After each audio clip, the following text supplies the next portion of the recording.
2 of Witchy Edition Witchy Tips.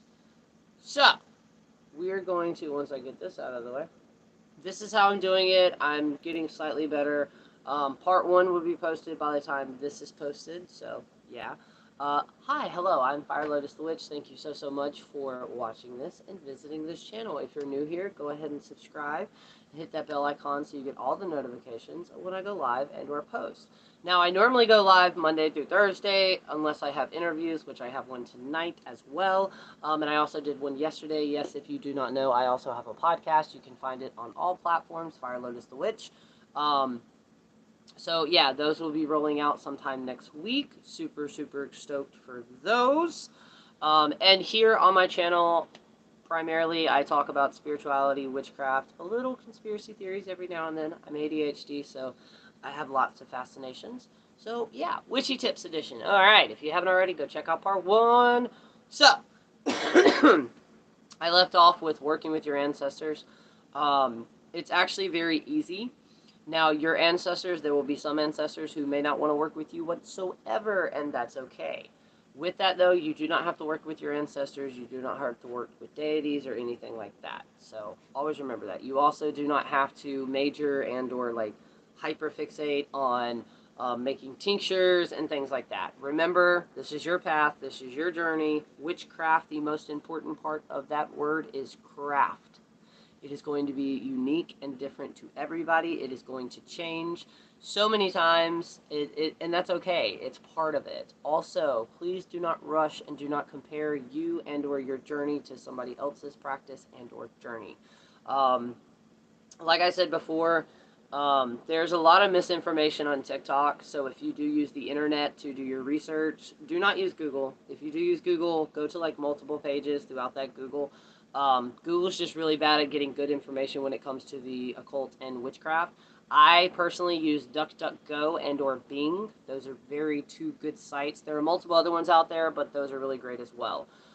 There are multiple different types of sites that you can use online to create sigils if you yourself do not properly know how to. I'm eventually going to be working on multiple different types of videos on how I create sigils and how I use them in my practice. When it comes to sigils, so say you've already made your sigils, depending on, it doesn't matter the way that you did it, but you made a sigil. You need to activate it. How do I activate it? This is where it kind of gets fun. You can like slap it between your hands. You can burn it. Normally, some practitioners, they will actually burn it, and as you burn it, it's activated. You can breathe on it, and for my my green witches out there, you can also use that in your practice to actually breathe life into things. So literally just blow smoke on it. And or if you're under the age of 18, which you should not be watching this video right now, you can literally just blow on it. You are breathing life into it. You can use oils to activate it. So many ways that you can activate it, but it needs activation. Speaking of activation, we have crystals here, right? Sapphire, or Saspar, aka some people call it selenite, Saspar. We're going to go with the amethyst and pyrite really quick. So, these two crystals have multiple different types of functions and or uses, whether that is just to aid you in a metaphysical way and or to aid in your spell work. But what a lot of people are no longer teaching, and I don't know why, is you're supposed to activate these, and you can assign them actually tasks. Now, once you assign them a task, depending on the witch, you'll get different answers of, like, if they can have multiple tasks, if, like, they have that task until the job is complete, yada, yada. That's up to you. But you literally talk to them. So, say amethyst. Amethyst can be an amplifier. Interesting fact, I associate thunderstorms with amethyst. So that's actually when I charge these. It can help with anxiety. It is actually known, amethyst specifically is known as the sober stone to actually help sobriety. In fact, if you wear this while you're drinking, it affects you differently in a very weird way, in a sobering way.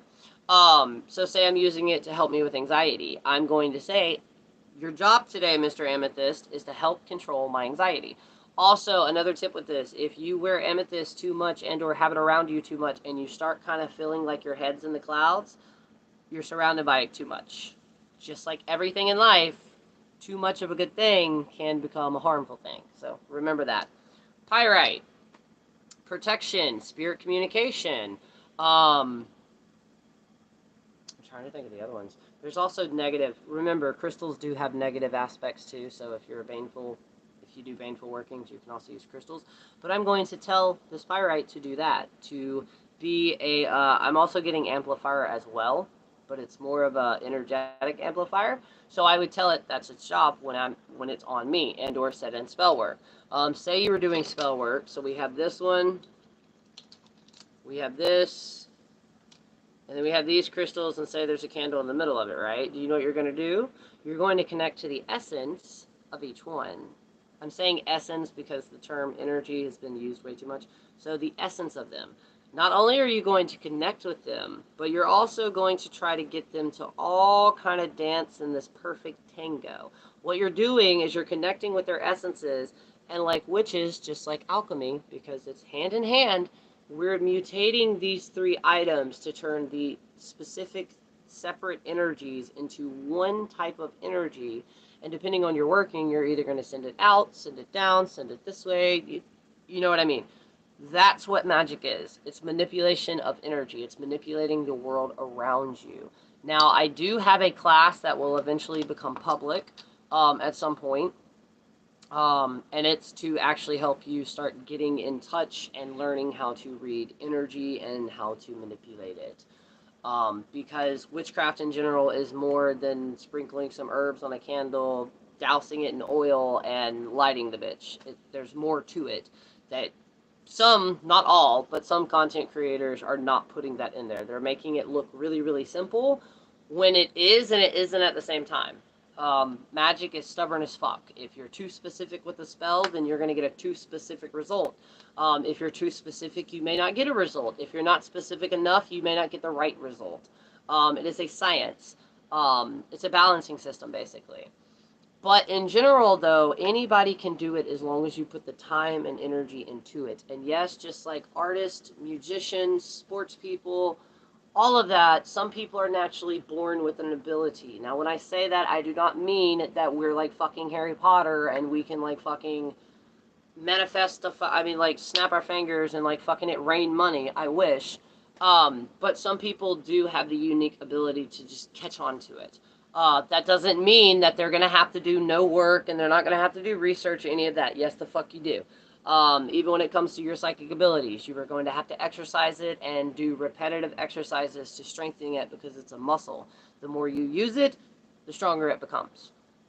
I'm also going to be doing a video on that as well. Sorry, I went on a tangent. Now, with that being said, you can use all different types of magical waters. I would suggest deeply researching them. There's a popular one that stems from what I know, Appalachian folk magic. Yes, there's war water and other practices too, but I'm a Appalachian folk practitioner. Many more, but I'm a folk practitioner, so it comes from Southern Appalachia, or the Appalachia folk magic. With that being said, though, what a lot of people do not teach you is if you create war water and use it in a situation to where you're not actually justified and or right, it will bitch slap you back to Kingdom Come. So, always remember that. Also, just don't automatically go to a hex or a curse, okay? There's things that are called retribution spells. In other words, instead of slapping them on the wrist with a week of bad luck, something repeats over and over again to the point where the only way it can stop is if they actually learn what they're doing wrong. A retribution. Look into that, please. It may not be called a retribution spell. It may be called a justice spell.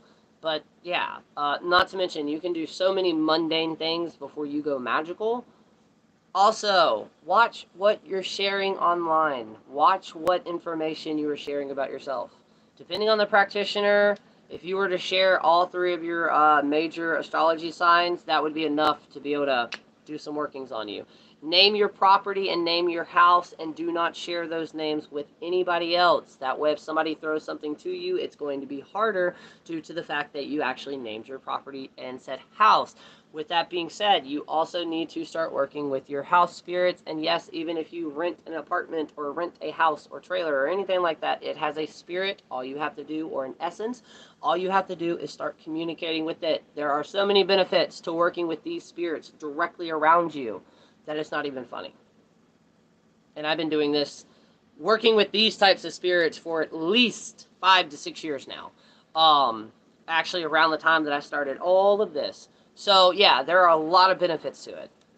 And again, it takes time. It's not like going to a pound and adopting a puppy. No, you got to slowly introduce yourself and listen. Listen to the world around you. When it comes to giving offerings to land spirits, normally anything that will help the land in some way, shape, or form, whether that is food to basically feed the insects and animals around it. These are ways of giving back. Now, with that, when you do start working with your land spirits, they may actually say, you know, hey, I want tobacco. With that being said, which you should not be watching this video, but if you are underage, there are substitutes that you can use. Same with whiskey and wine, or say they want wine and you can't get wine. If you can get grape juice, that will work perfectly fine as well. And if it doesn't, they'll let you know. So remember, these are intelligent beings. They're also conscious like we are. They're just on a different frequency and or wavelength. So yeah, that's going to be it for now. Again, I'm trying to make both of these shorts because I know everybody's got ADHD now. TikTok makes it 10 times worse. But with that being said, if you would like me to make a specific video on a specific subject, or even do more basic of like what wands mean, what's the point of an athame, like the tool area, let me know and I totally will. And yeah, if you have any video suggestions, or if you would like to hear me specifically speak on something, let me know in the comments below. In the description of this video, you can find my email, firelotusthewitch@gmail.com. If you would like to book a reading with me or any type of custom spell work, that's where you do it. And or, even if you have a magical question or just a question in general, send it to me. If I can answer it, I will. And if I can't, I would try to find somebody that will, and or resources.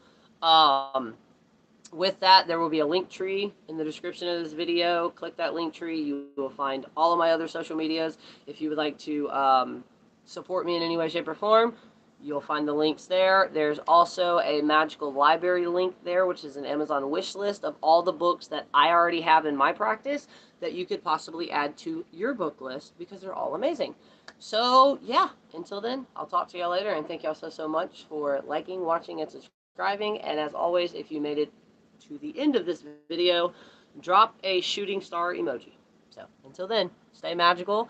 I love you all, and I'll see y'all soon.